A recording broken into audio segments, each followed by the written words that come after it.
How did you get that footage of Diddy? I figured most journalists would not disclose their sources. If Sean Combs watches this, what do you think he's going to feel? Like, wow, this is amazing. I think he's going to say this is the best documentary I've seen in a long time. My favorite villain? I kind of like Diddy. There are no misconceptions about me. Jay-Z is setting Diddy up. Jay's definitely. Jay helped you? Yeah. How did you As a competitor. explain it? Yeah, because he never was someone that you communicate with that you're like friends with the person.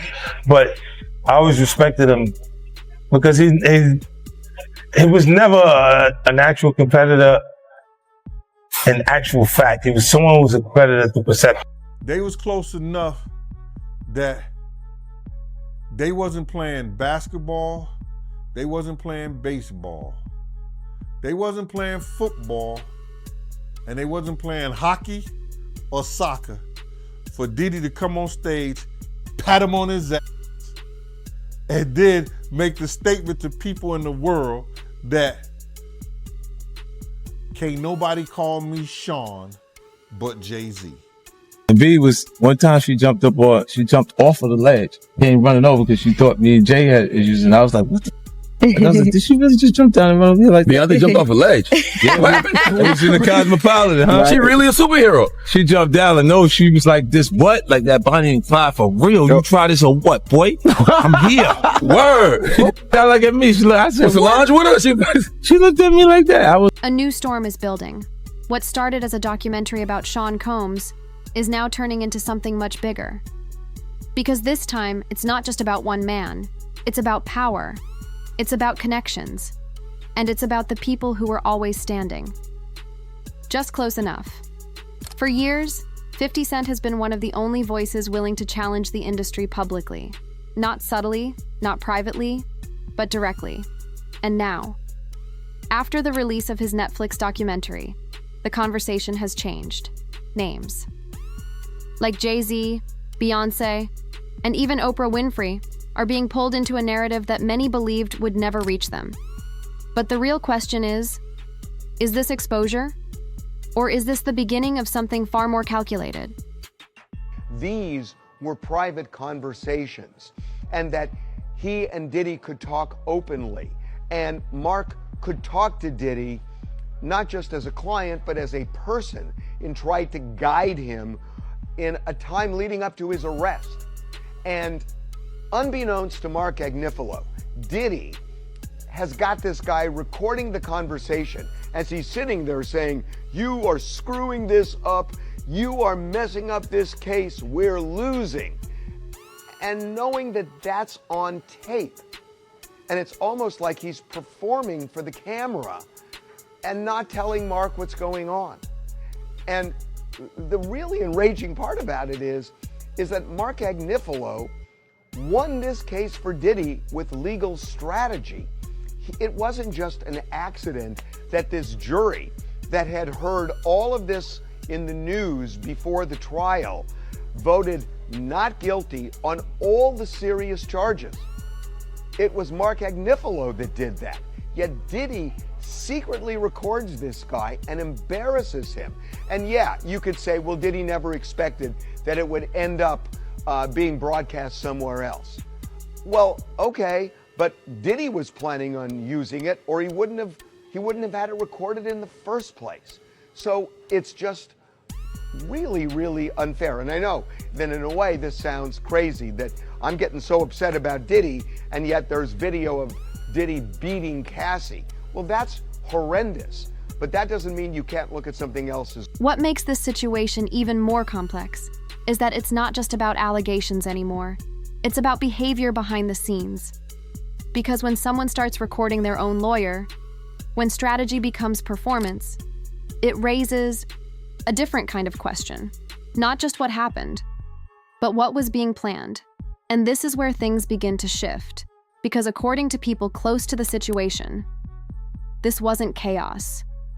This was control. A carefully managed image. A calculated narrative. And if that's true, then everything we're seeing now might only be a small part of a much larger story. has set his sights on someone new after the Diddy Netflix documentary. If you aren't aware, 50 Cent has been getting insane feedback from the Netflix documentary he made on Diddy. Sean Combs' The Reckoning is what it's called, and it's #1 all over Netflix, beating even Stranger Things. Diddy himself has responded to it saying the stories are false, of course, denying everything, and even trying to do a cease and desist on the Netflix documentary. And after this Diddy documentary, a lot of people have been wondering who's the next person that deserves to get exposed. And Jay-Z is the one that a lot of people are pointing their finger at. And the reason why Jay-Z has been getting a lot of this type of backlash is because Jay-Z was really close to Diddy. At one point, Diddy was even calling him his brother, and that Jay-Z's the only one that can call him his real name, Sean, besides his mother. Who is Sean approved from the world of entertainment? There's only one person. Oh, go on. And I call him Sean. That's Jay-Z. We call each other Sean. Okay. Yeah. Nobody else could call me Sean. He's the only person who's Sean approved. There's not a single person that outside should be, of family. That should be outside of my mother. Okay, just that should be calling me. Yeah, they should be calling me Sean. So the relationship has always been close.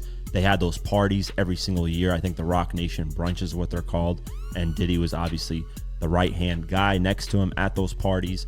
So a lot of people have this speculation that if Diddy did all that stuff and Jay-Z was that close to Diddy, that maybe there's something on Jay-Z's side that has been going on behind the scenes. Now, there hasn't been any solid proof yet, but Nicki Minaj has been going at Jay-Z for quite some time, talking about Jay-Z is manipulative and he steals, and he's been pushing a narrative, and that Rock Nation has control and power over a lot of things.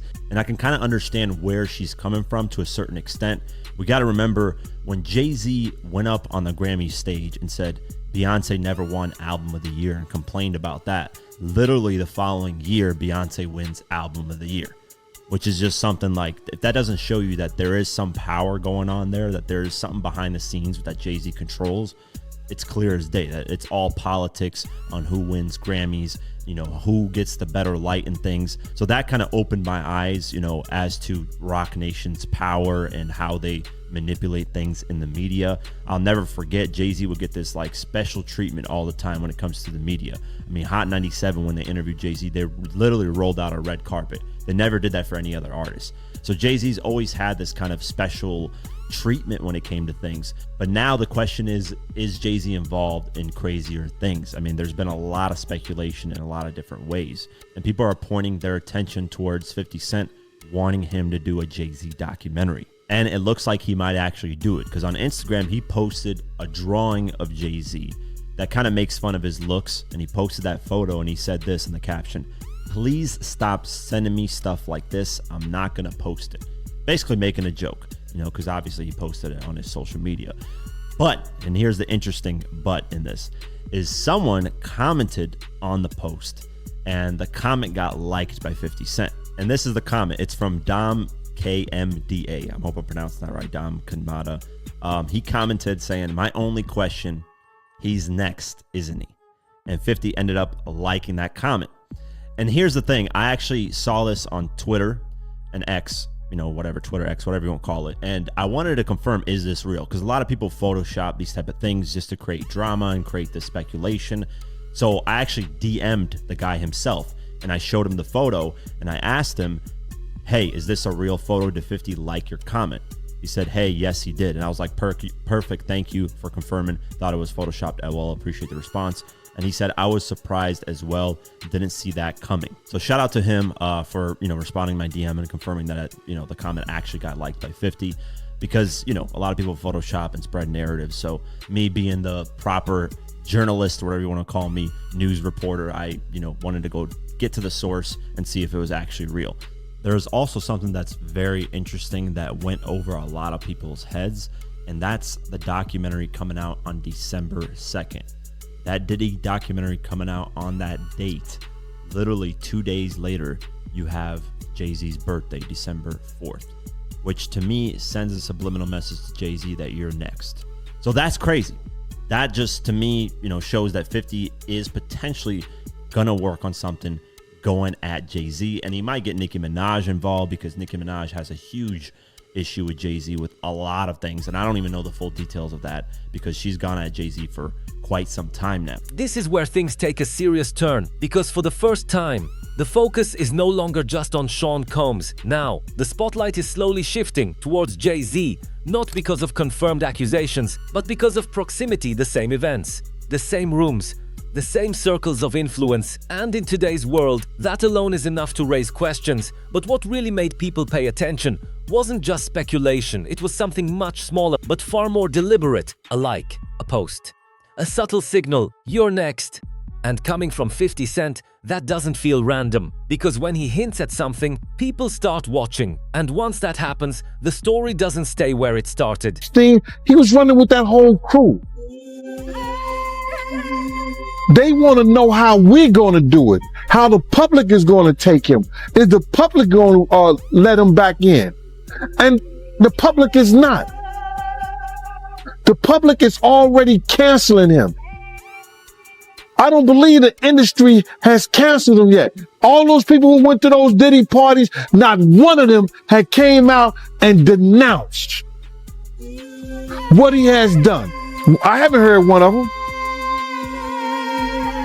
I have not heard one person denounce, well, man, let God handle it. Get the hell out of here. Get out of here with that. If that was your daughter, would you let God handle it? All those people, they ain't denounced him. They ain't definitely, they can't come forward and say, yo, I support them. Because it would mess up their brand. It would mess up their brand. Jay-Z. We the only one could call each other Sean. Jay is the only one could call me Sean. I'm the only one could call him Sean. Get the hell out of here. If that ain't no fun boy stuff.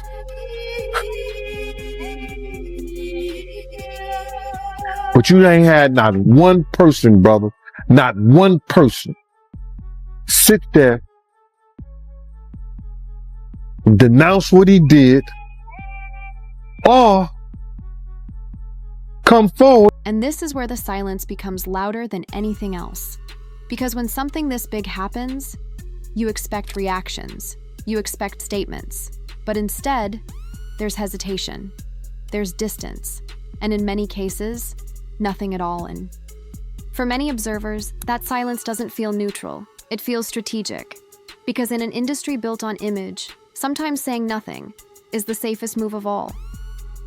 Beyonce didn't want to speak and does not speak to Brandy. And the truth of the matter is, there she go back there with Monica and Kelly, and there go Patti LaBelle, and then there goes Solange, all right? And there's a reason why Solange is around as well.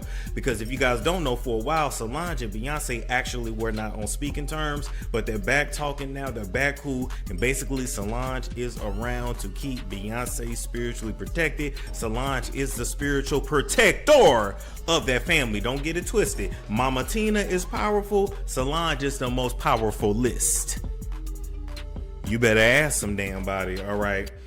Now, the reason why Beyonce ain't came to speak to Brandy, baby, is because Beyonce does not talk to anyone who used to sleep with Jay-Z, okay? Whether you guys know it or not, and I have to say allegedly, right? Jay-Z and Brandy used to talk back in the day, and by back in the day, I mean like late 90s type stuff, right? Brandy always kept Jay-Z on the low back in the day because, quite honestly, he was too ugly to be out in public with. I'm just keeping it real. To claim him publicly, he was too ugly back in the day. Now, when you try to search up pictures of Jay-Z and Brandy, you will find... Hold up, let me see. Hold up. Let me see, because I thought I had a picture of them two.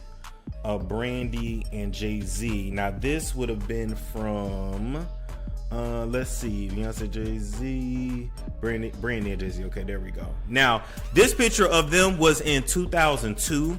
All right, and this was I think was at one of her album release parties, if I'm not mistaken. This was a year after Moesha rap, because Moesha went off air in 2001. Yes, he was dealing with Beyonce at the time as well, and Blue Cantrell. He was, let me tell you, Jay-Z was laying the low and spreading it wide. Jay-Z was one of those dudes in the industry that, you know, you messed around with. He piped you down, but before he was really him, you did not claim him publicly because he was just simply too ugly. It was what it was. But Jay-Z was in love with Brandy then. He's not in love with her now, but he still has love and feelings towards her. He's one of those people that feels like once he done had you and once he done loved you, he always feels like he has like possession over you. Jay-Z is one of those kind of men, baby. I don't know if they told you. Jay-Z is extremely jealous, extremely controlling, and extremely possessive. That's another reason why. Hold up. Where'd the picture go? Wait a minute. Where'd the picture go? That's another reason why Beyonce up here. Wait. Boop. Anyway, y'all get the point. That's another reason why Beyonce, over the years, a lot of the music that she's made, it's always been with him. A lot of the remixes, it's always been with him or somebody that he approves of her to work with, okay? Jay-Z was so damn controlling, he didn't even want her father, talking about Matthew Knowles now, he didn't want her father managing her anymore, and he stepped in. And if y'all notice, when Jay-Z stepped in as Beyonce's manager, the music changed, everything changed, and the money started to get effed up. But that's another story for another day. We're not getting on that right now. We sticking with Brandy and Jay-Z right now. So they started messing around on the low in the 90s. Even to the early 2000s, they were still messing around. I'm not exactly sure which year the relationship officially ended, but just know that Jay-Z was just basically good for dick. That was what he gave. He gave big, thick dick. I don't know no other way to put it, but he was like, for the ladies that's watching, you know, like, if you ever dealt with like a tall, ugly nigga with big pipe, you went to him to get piped down, but you would not like ever like claim him like that because he was just too fucking ugly. It was what it was. And before he really blew up, didn't nobody want to be seen with him like that. It is what it is. And quite frankly, Jay-Z dated a lot of your favorite female stars from back in the day, but they would not claim him. Now the conversation shifts again, from business to something far more personal: relationships, history, and the dynamics that never made headlines. Because in an industry where everything is curated, what stays hidden often matters more than what's public. And when past connections start resurfacing, they don't just stay in the past, they become part of the present narrative. Look, when Jay signed his contract, the big one was with Beyonce. When he signed that contract, the marriage contract, he got trophies.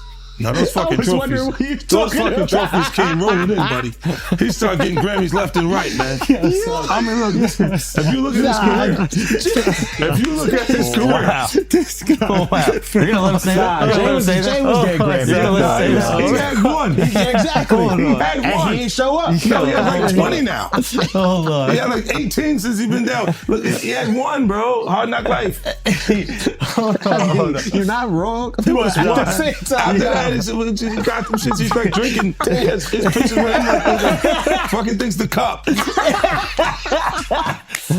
Wait a minute. So you're saying the success is derived from the marriage? I've absolutely been treated differently. The accolades. Because he's no longer viewed as what, like a street or gangster rapper. Now he's viewed as a businessman, entrepreneur, family man. And the biggest ones because of the position Beyonce's.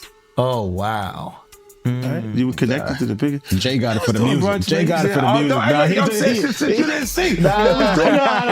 He deserved those. I'm sitting there, it was like this, like Black excellence. They're sitting there like, yeah. It's the billionaire brunch. Oh, Like, I hate you, man. unaware of anything going on here. This is the one time I'm gonna be with you niggas this year. Yeah. Come on, bro. I mean, that's crazy. That's crazy. He just looking at his watch during the whole Rock Nation break. Like, is it 3:30? Yeah, it's almost time to get out. What the fuck is that? Yo, I feel like I'm normal again. Get me out of here. Oh wow! So that's the deal he signed, huh? Yeah, that's the deal. Like, the other ones didn't count as much as that one did. Oh, yeah, before I forget this, we talked about Jay. Proximity to Diddy. You don't think he knew anything? He's seemingly around Diddy. I don't know. That was a real suburb question. Yeah, I know, right? Proximity. And the proximity. Proximity. That's the SAT hit parade word. I had to learn that. Do you think he fucking knew all of the shit that was going on? Yeah, that was like a... I don't want to incriminate myself. I know, but the way he said it... Like I said... No matter how you answer that shit, you snitching. Yeah, exactly. That was a nice kind of question. You asked the question like a fan. He said, hey, I grew up with white people. If there's one thing I know, it's how to get a black guy in trouble. But it's a great question. Yo, just give him the Happy Meal before you ask him to snitch, bro. He said, damn, they wasn't even drinking. Speaking of, how the hell you pronounce Lechem? Lechemindewa. Okay. It's the King's Path. King's Path. Because I know Branson. Yeah. That's the one I pronounce. Branson. That's the Branson lifestyle. You're going to be outside. Biff, you're not worried that if you throw little and you don't throw out allegations, but like you kind of poke fun at them. You just ask questions. You're not worried that it comes back your way? Like people dig up your past and try to pull stuff up? I don't got that shit in my past. I'm not. Everybody got a little bit. Look, like, I took... Not that it's real no, enough. But I took a pill. But it was for me to perform better. For her to remember, buddy. I didn't fucking give her a drink so she forget what the fuck happened. What the fuck is going on here, bro? Yes, I took the drinks. I gave me the fucking drug to perform. So she can remember it. But this isn't just about relationships, it's about perception. Because in the entertainment industry, success isn't always just talent. Sometimes it's positioning, it's alignment, and it's who you stand next to when the spotlight is on. And when that spotlight shifts, so does the narrative. Vindication, but that's why we're here. We're gonna have a conversation, man. This Sean Combs, The Reckoning, the 50 Cent Diddy doc. First and foremost, we've been talking about this thing, Jack, for going on 2 years now, and once again, thank you for even being, I guess you could say, a beacon during this whole conversation, as far as kind of spreading light on a lot of things that go down in the industry that, you know, the normal person may not even see or hear about, that happens in the day-to-day. Did you really think 50 Cent, when he first mentioned it, that there was an actual documentary being worked on? Well, see, this is the thing. I can believe that it was happening. At what purpose? See, and that's the thing. Like, my opinion about all of this stuff is so much different than your average person's, and my outlook is so much different than your average person's. Did I believe that it was possible? Absolutely. Why wouldn't he be able to do a documentary? Why wouldn't he be able to bring in Alexandria to come and put this together? Like, the woman who directed this, she doesn't even seem to have a background in hip hop at all. That makes sense. So it's like, yeah, it's kind of interesting. It's kind of interesting. I mean, for crying out loud, Diddy sent him freak off videos. True. Very true. Interviews very true. about it.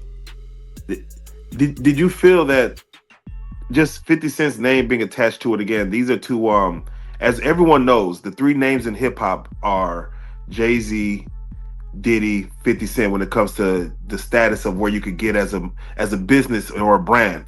I guess so. So for the top three individuals, for one to go at the other and release this doc, I don't know, what does that say to again, I keep asking about the hip hop state of things. What does that say to hip hop? Like, are we our own downfall? I guess I don't know. Well, I mean, I don't know. It all depends on what you consider hip hop. Like, I don't consider any of this debauchery, any of this animalistic crap. I don't consider any of this hip hop. I grew up in hip hop. You know, I know what hip hop culture is, and it's none of this stuff that people are selling. I mean, when did it stop being hip hop? We're gonna go through the documentary itself, but when did it stopped stop? being hip hop when it became corporatized. It stopped being hip hop when certain groups of people saw that they could use it to influence the mass public. When people saw how influential hip hop was, it became very clear. Once upon a time, not long ago, when people wore pajamas and lived life, you know, when laws were stern and justice stood and people were behaving like they ought to good, there lived a little boy and he was misled by another little boy, and this is what he said: and me and you, can we go make some cash, robbing old folks and making the dash? Come on. Like, they did the job and money came with ease, but one couldn't stop us like he had a disease. He robbed another and another, and a sister and a brother. Tried to rob a man who was a detective undercover. Children's story. Come on. Slick Rick. Yes. We used to have real stories in hip hop, and now everything is what? All right. What are people talking about anymore? It's not. Hip hop used to be able to teach people. It used to be able to influence people to care about their communities or to pay attention to what was going on. And now it's used to encourage people into alcoholism, drug addiction. And now, the debate becomes even deeper. Is this exposure, or is this something else entirely? Because depending on who you ask, this documentary is either truth being revealed or another chapter in a much bigger power struggle. And that's what makes this moment so unpredictable, because the lines between truth, speculation, and narrative are becoming harder to separate. The behind the scenes footage, they got a Diddy leading up to him getting arrested, and how you feel about all that, man? Well, what I feel about the documentary, they left a whole lot of key things out. If they was gonna do something and they're gonna say in the reckoning of Sean Combs, the reckoning, or Diddy, the reckoning, and stuff like that, it should have been a lot of people that we lost because of him. You know what I'm saying? It wasn't only Big, it wasn't only Tupac, you understand? For the atmosphere that he put those kids in. You got a guy named Anthony Wolf Jones, who was from Bad Boy, from its conception, is doing security and being one of the financiers of Puff having to have some money to keep Big and Craig Mack around before he got to Clyde Davis. You know what I'm saying? They wasn't able to tell that story because they didn't have no intel on that story or what went down, or they didn't do their investigations right, which he also led up to the reason why Wolf ain't here today. You understand? They didn't tell that story. They didn't tell a story about Jessica Rosenbaum, who was at the City College situation. At this point, the story is no longer simple. It's not just about one documentary. It's not just about one individual. It's about something much bigger, an entire system where power, influence, and silence have always moved together. Because in an industry like this, what people say publicly and what actually happens behind closed doors are often two very different things. And now, that gap is starting to get smaller. With every interview, every clip, every reaction, more questions are being asked, not just about Sean Combs, but about everyone connected to him, about the circles, the events, the relationships that once seemed untouchable. And whether these claims turn into real revelations or fade into speculation, one thing is already clear: the spotlight has shifted. And once that spotlight lands on you, it doesn't move away easily. Because in today's world, attention spreads faster than truth, and narratives have a way of taking on a life of their own. So now, as more people start speaking and more pieces start coming together, the real question isn't just what happened, it's who knew, who stayed silent, and who might be next when the next story begins.